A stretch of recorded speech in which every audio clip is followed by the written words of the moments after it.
This is why you need to know about cybersecurity in autonomous systems. With great technology comes great responsibility. How do we protect these innovations from cyber threats?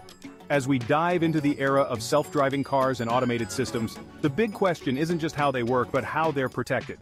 Every autonomous system from cars to drones relies heavily on complex control algorithms and secure communication channels to operate safely. But as these systems become smarter, so do the threats against them. Cybersecurity experts like us at Stealth ISS are on a race against time to shield these technologies from potential cyber attacks that could lead to disastrous outcomes. They focus on hardening the software that controls these vehicles, ensuring communication integrity, and implementing robust encryption methods. It's like building a digital fortress around every self-driving car.